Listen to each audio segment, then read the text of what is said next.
السلام علیکم ورحمۃ اللہ وبرکاتہ۔ امید کرتا ہوں کہ آپ خیریت سے ہوں گے۔ جہاں بھی رہیں اللہ آپ کو سلامت رکھے۔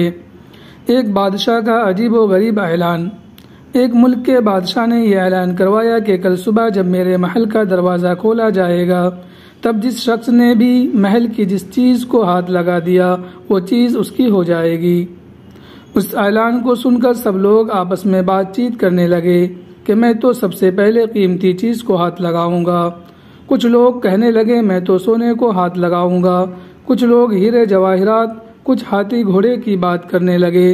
جب صبح ہوئی تو محل کا دروازہ کھولا گیا اور سب لوگ اپنی اپنی من پسند چیزوں کے لیے دوڑنے لگے۔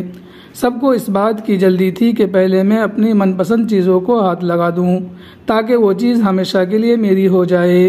بادشاہ اپنی جگہ پر بیٹھا سب کو دیکھ رہا تھا اور اپنے آس پاس ہو رہی بھاگ دوڑ کو دیکھ کر مسکرا رہا تھا۔ اسی وقت بھیڑ سے ایک شخص بادشاہ کی طرف چلتا ہوا بادشاہ کے پاس پہنچا اور اس نے بادشاہ کو چھو لیا۔ بادشاہ کو ہاتھ لگاتے ہی بادشاہ کی ہر چیز بھی اس کی ہو گئی۔ جس طرح بادشاہ نے ان لوگوں کو موقع دیا اور ان لوگوں نے غلطیاں کیں، ٹھیک اسی طرح تمام دنیا کا مالک بھی ہم سب کو ہر روز موقع دیتا ہے، لیکن افسوس ہم لوگ ہر روز غلطیاں کرتے ہیں۔ ہم اللہ کو پانے کے بجائے اللہ کی بنائی ہوئی دنیا کی چیزوں کی آرزو کرتے ہیں، لیکن کبھی بھی ہم لوگ اس بات پر غور نہیں کرتے کہ کیوں نہ دنیا کے بنانے والے مالک کو پا لیا جائے۔ اگر مالک ہمارا ہو گیا تو اس کی بنائی ہوئی ہر چیز بھی ہماری ہو جائے گی۔